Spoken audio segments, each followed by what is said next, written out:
Hi and welcome to this video. It's been such a long time since the last reading challenge, so today we're going to be doing a reading challenge again. I'm going to let a random wheel pick how many pages I have to read each day, and I'm going to try and stick to that number. I have a random wheel here with options 50 through 400, and we have increments of 50 pages and of 25 pages. So I'm going to spin this and we're going to see how many pages I have to read today. Now, I really want to read If We Were Villains by M.L. Rio, so I think this is the first book that I'm going to be starting. So let's see how many pages I have to read of this book today. Okay, here we go. Let's spin the wheel and see how many pages we're going to read today. What does it say? We have 75. Okay, so I guess I'm going to be reading 75 pages of If We Were Villains today. I'm very excited about this book. I cannot wait to see what this is all about. I've heard it's very similar to Secret History, which is a book that I really enjoyed. So I'm excited to see what this is going to be about and if I'm going to like it as well. So I'm going to try and read 75 pages of this book today, and then we'll spin the wheel again tomorrow to see how many pages I will read tomorrow.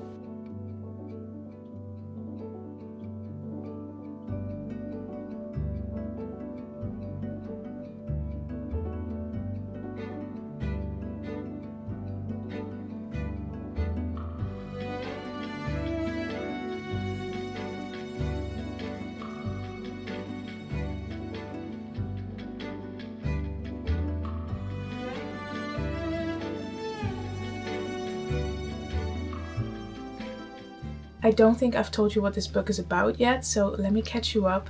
This book is about a group of students who are studying theater at university, specifically Shakespeare. So they get cast into roles and then they perform Shakespeare's plays. The theater department is a very small department of this school. They are fourth years and it's only a group of 7 students, so those are the main cast of this book. These 7 students always portray the same characters. They're always typecast into one role, but one day those roles are switched up and that becomes a big problem for them. Our main character Oliver always gets cast as the supporting character. He's always a supporting role, never the main character, never the villain. And one day they are cast differently and people become really upset about that, and a murder happens. So one of the 7 friends gets killed and we don't know what happens, and that's basically the mystery of this book. There is a lot of triggering content in this book. It's definitely an adult book, it's not young adult. So we follow the character of Oliver, who, as I said, is very timid, very much a background character. He could have never committed this murder, but he is sentenced to prison for 10 years for this murder. So we need to find out what happened, why is he sentenced to prison, and if he was actually the murderer or if that was someone else. So that is what this book is about. It is full of Shakespeare quotes. These people only talk in Shakespeare quotes, anecdotes. It's very pretentious, they're very stuck up, but that is what makes this book entertaining.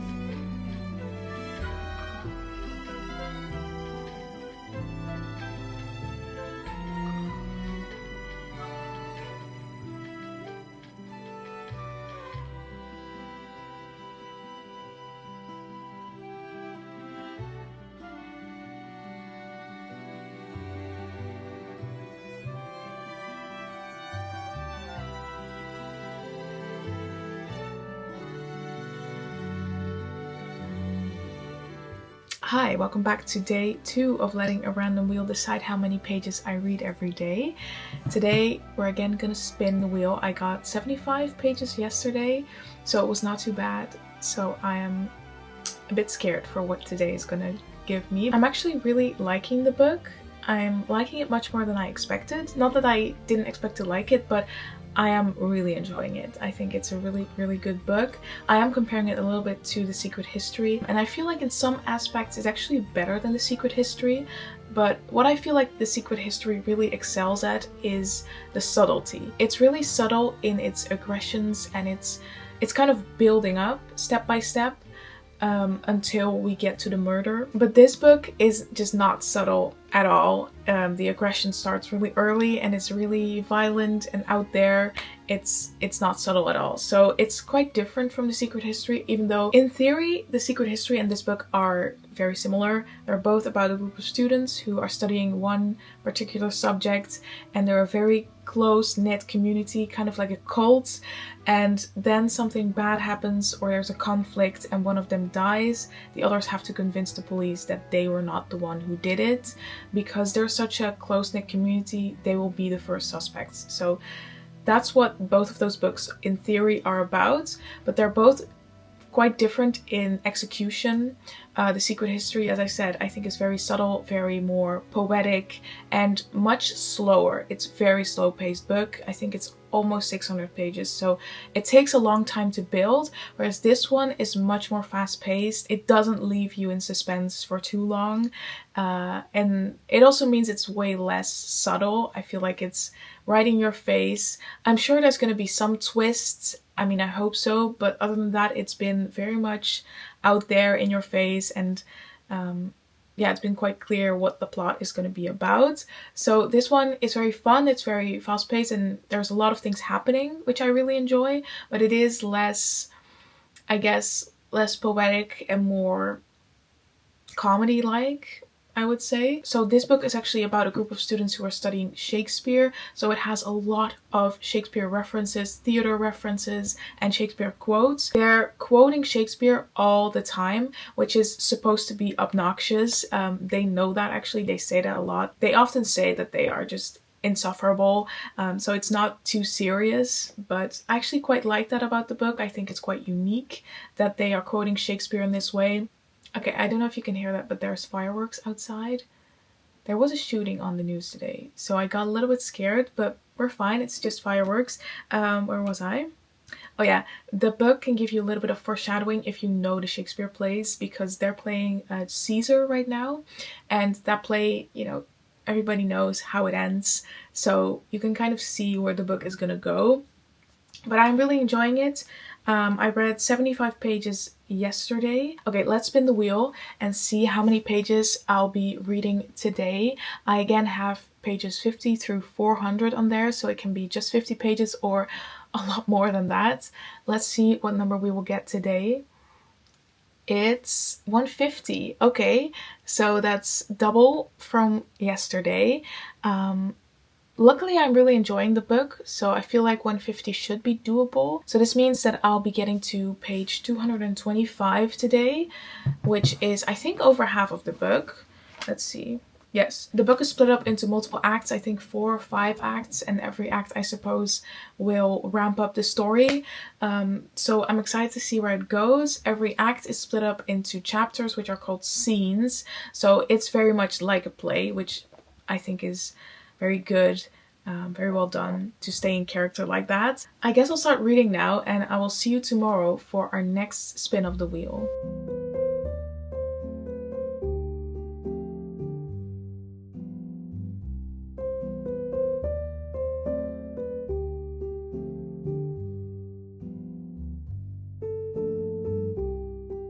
Hi, it's day 3 and I've read up until page 280, which is a little more than I expected to, because I was only supposed to read up until page 225, I believe.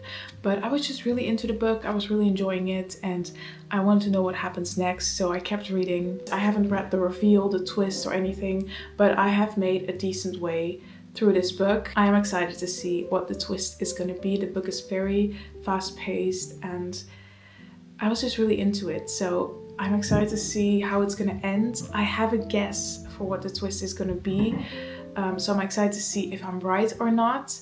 Okay, so this is my theory for what the twist is gonna be. Of course, this is spoiler warning. I'm gonna discuss the plot of the book now, so if you don't want to know, I'll put it on the screen. This is spoilers. So we don't actually know much of what happened that evening that Richard was killed. They say it's been an accident and that he fell into the water, but he's had a major wound, so it's not likely that he just fell into the water. He's probably killed by someone, and it's probably someone of the cast of the book. So the only thing we know is that Oliver has been arrested for this murder and that he's been serving 10 years in prison for this murder. But if he's telling us everything he knows, then he did not commit this murder. So it's either that he's an unreliable narrator and that he actually did commit the murder, but he's not telling us, or that he didn't commit the murder, but he is being framed for it, or at least he was arrested for it. I think it's the second one. I think Oliver did not commit this murder, but he was arrested for it. Because the characters kind of mirror the characters they play in the Shakespeare plays, I think Oliver will never be the main antagonist. Oliver is always the side character, and I think it's the same for the murder. I think Oliver will be the supporting character to the murder, but not the actual murderer himself. I think the actual murderer is James, because with every play that they do, James is one of the main characters and Oliver is his supporting character. We also see that with Macbeth. Oliver plays Banquo to support James. I think it's the same in the real life murder, where James will be the one who killed Richard and Oliver will be framed for it or arrested for it, at least. I think that's what's going to happen. So what we know of the evening that Richard got killed was that there was a party. Richard got really drunk. He saw Oliver and Meredith together, which made him really upset. Then he saw James and Wren. Now Oliver doesn't seem to know that James and Wren are probably in a relationship together, but Richard heard Wren, which James obviously didn't like, and then Richard stormed off into the woods and we don't see him again until he's dead. So something happened and Oliver doesn't seem to know what happens between the time that Richard stormed off and he was killed. I think it's that James was really upset that Wren got hurt because James and Wren are in a relationship together. So James went after Richard and killed him. We know that Oliver spent the night with Meredith, and after he woke up at like 2 a.m, he went to the bathroom and he saw James showering. Now James says it's because he was sick and he needed to get clean, but I actually think that James killed Richard, had all his blood on him, and that's why he showered at 2 a.m. to wash the blood off him. I think that is what happened. I think it's quite obvious that Oliver and James have this kind of connection. I'm not sure if it's relationship, love, but they have some kind of brotherly connection. And I think Oliver is going to want James to be protected, not go to prison. And that's why Oliver is going to volunteer to go to prison and take the blame from James. I think that's what's going to happen. It's either that or it's a group effort and everyone but Oliver knows, because in the first scenario, Meredith and Alexander would have nothing to do with it. I don't think that would be the case. So I'm not sure how they fit into this plan. So that is my guess for what is going to happen. I'm going to find out today. We're going to finish this book today. I am going to spin the wheel because it's fun, but it doesn't really matter what number I'll be getting because I will be finishing it today. So let's spin for day 3 just for fun. Let's see what number I get. But I'm really excited to finish this book. I'm excited to see if I'm right or if there's a different explanation. Let's see, we got number 300. Wow, that is a big one. I'm happy that I didn't get that on the first day. So this book has 422 pages in total. I'm now 280, so I have about 142 left. So I'm going to be finishing this book today. I'm really excited to see if I'm right or if there's a different explanation, what I think of the book and what I'm going to rate it. So let's finish this book together.